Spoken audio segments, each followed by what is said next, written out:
Introducción a los riesgos físicos. En esta introducción abordaremos el tema de los riesgos físicos. Es importante que estos riesgos que se encuentran en el lugar de trabajo se busca establecer qué tan expuestos están los trabajadores y si cumplen los niveles de seguridad establecidos por la ley. Los accidentes de trabajo y enfermedades son factores que se viven diariamente en el campo laboral. En este video te explicaremos a detalle lo que son los riesgos físicos. ¿Qué es?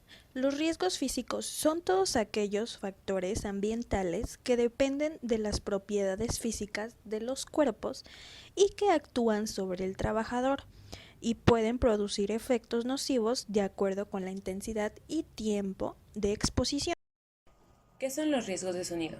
Se dice que se trata de cualquier sonido que resulta molestar a las personas y que por tanto puede producir daños. Cuando estos sonidos son molestos, se pueden producir daños en las terminaciones nerviosas del oído y pueden a su vez derivar una pérdida auditiva. ¿Dónde se presentan? Las fuentes de ruido en la industria son numerosas, pero principalmente hay que destacar los trabajos en funciones, como son la carpintería, fábricas textiles, sector de metales, entre muchos otros. Se clasifican de la siguiente manera. Ruido estable. Es aquel que se registra con una variación en su nivel de presión acústica no superior a los más menos 2 decibeles. El ruido inestable es aquel que se registra con una variación de su nivel de presión acústica superior a los más 2 decibeles. Ruido sostenido es un ruido estable no modificado. Ruido intermitente es aquel ruido estable recurrente cuyo nivel máximo se alcanza de manera súbita y después se sostiene durante un segundo o más. Ruido pulsar es aquel ruido estable recurrente cuyo nivel máximo se alcanza de manera súbita y después se sostiene durante menos de un segundo. Ruido fluctuante es aquel ruido inestable que se registra durante un periodo mayor o igual a un segundo. Ruido impulsivo es aquel ruido inestable que se registra durante un periodo menor a un segundo. Las principales afecciones a la salud son problemas de comunicación, disminución de la capacidad de concentración, somnolencia, alteraciones en el rendimiento laboral, sordera, taquicardia, aumento de la tensión arterial y trastorno del sueño. Métodos que se utilizan para ser evaluados. Audiómetro. Es un generador electroacústico de sonido, utilizado para determinar el umbral de audición de la persona bajo la evaluación. Sonómetro. Es un instrumento para medir el nivel de presión acústica y que satisface las especificaciones de alguna norma de referencia declarada por el fabricante. Calibrador acústico. Es un instrumento utilizado para verificar, en el lugar de la medición, la exactitud de las respuestas acústicas de los instrumentos de medición acústica.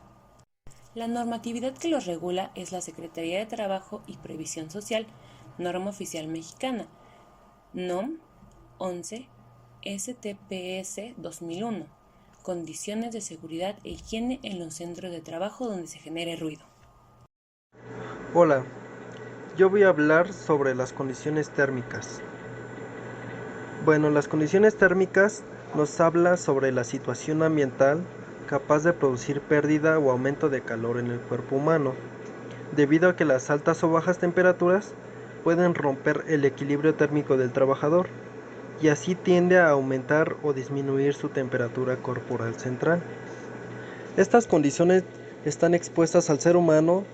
¿Por qué? Porque las altas o bajas temperaturas pueden acarrear serios problemas a la salud.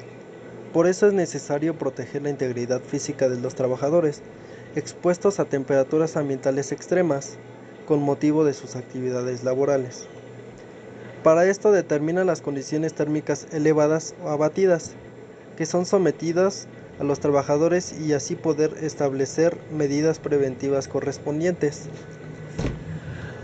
Las condiciones térmicas elevadas nos habla que son capaces de transmitir calor hacia el cuerpo humano o evitar que el cuerpo humano transmita calor hacia el medio, con tal magnitud que puede romper el equilibrio térmico del trabajador y así tienda a incrementar su temperatura corporal central.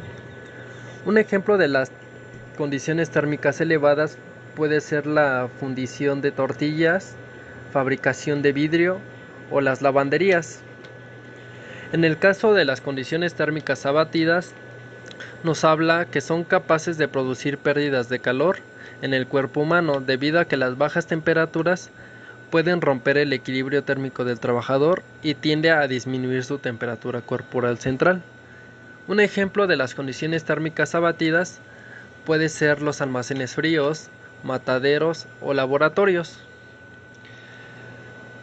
Las temperaturas y los daños que puede ocasionar estas condiciones puede ser la dilatación de los vasos sanguíneos de la piel, cambios de frecuencia del ritmo cardíaco, cambios en la presión sanguínea, desplazamiento de agua en el cuerpo, elevación de la temperatura corporal y el aumento de ventilación pulmonar.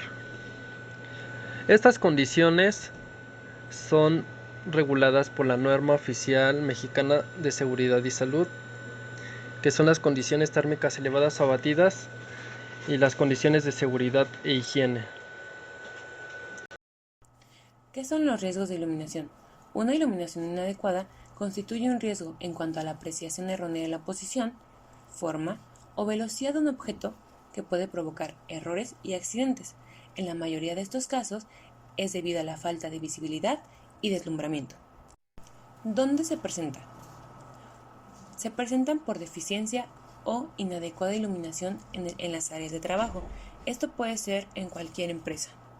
Se clasifican de la siguiente manera. Brillo. Es la intensidad luminosa que una superficie proyecta en una dirección dada. Iluminación complementaria. Es aquella proporcionada por un alumbrado adicional, considerando la iluminación general. Iluminación especial. Es la cantidad de luz específica requerida para la actividad que, conforme a la naturaleza de la misma, tenga una exigencia visual. Sus principales afecciones a la salud son cansancio y fatiga crónica, dolores de cabeza, depresión y ansiedad, falta de concentración, trastornos oculares, como podría ser dolor e inflamación de los párpados, fatiga visual, pesadez, lagrimeo, enrojecimiento e irritación de los ojos. Métodos que se utilizan para ser evaluados. Luxómetro. Es un instrumento diseñado y utilizado para medir niveles de iluminación o iluminancia en luces. Método IES.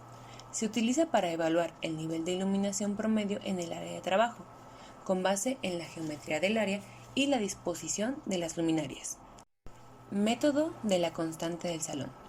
Este se utiliza para evaluar el nivel de iluminación promedio en un lugar de trabajo, a partir de un cierto número de mediciones y puntos de medición en función a la constante del salón.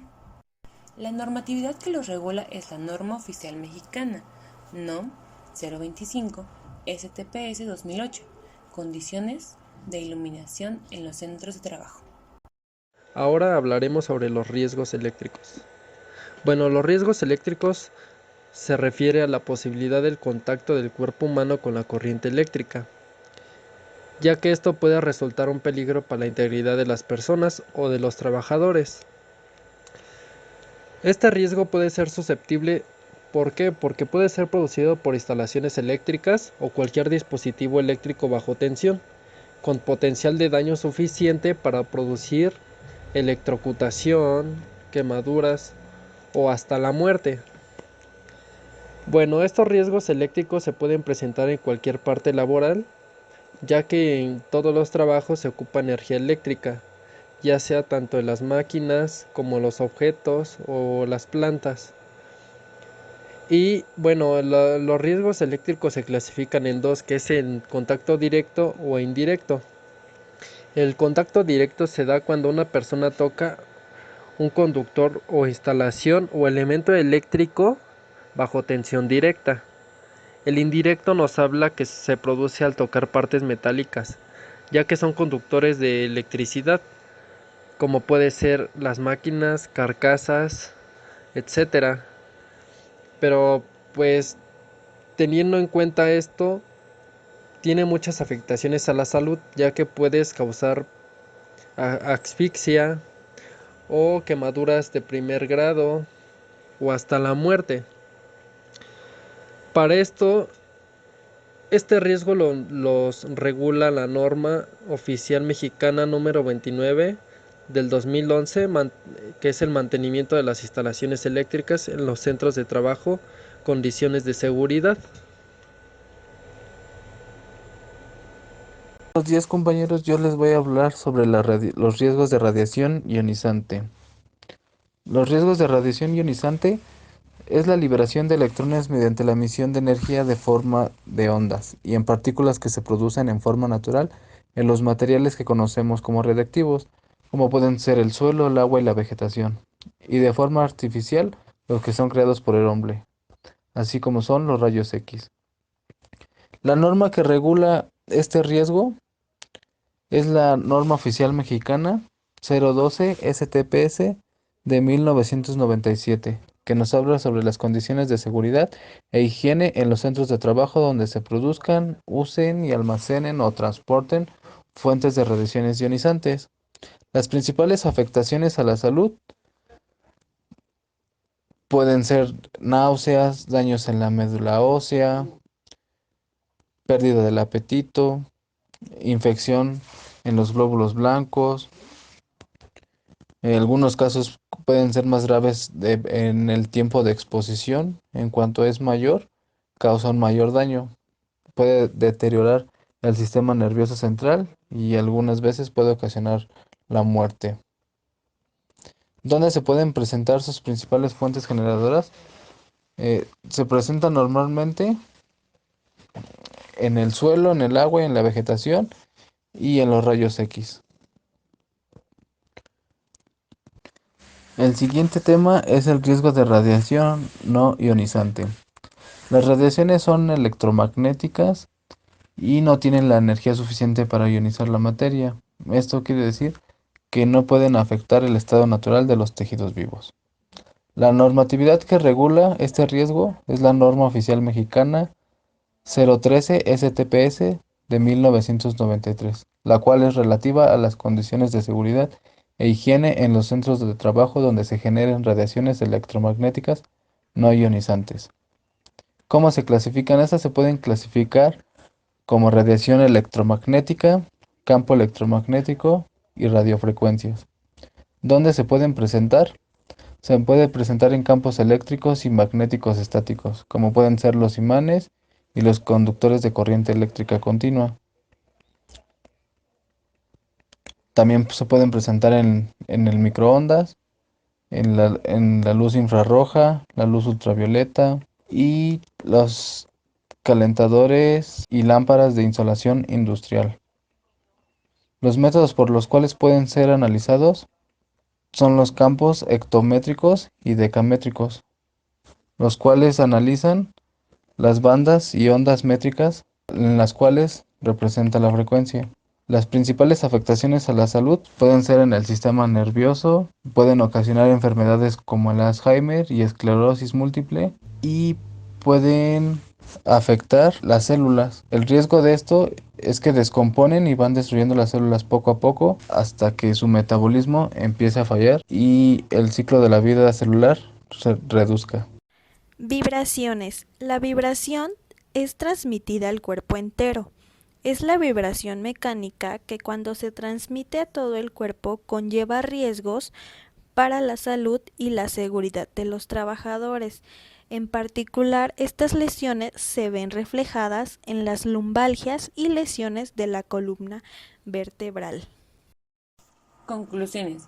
El crecimiento y desarrollo de las industrias y la tecnología ha traído como consecuencia un aumento de diversos riesgos y accidentes de trabajo.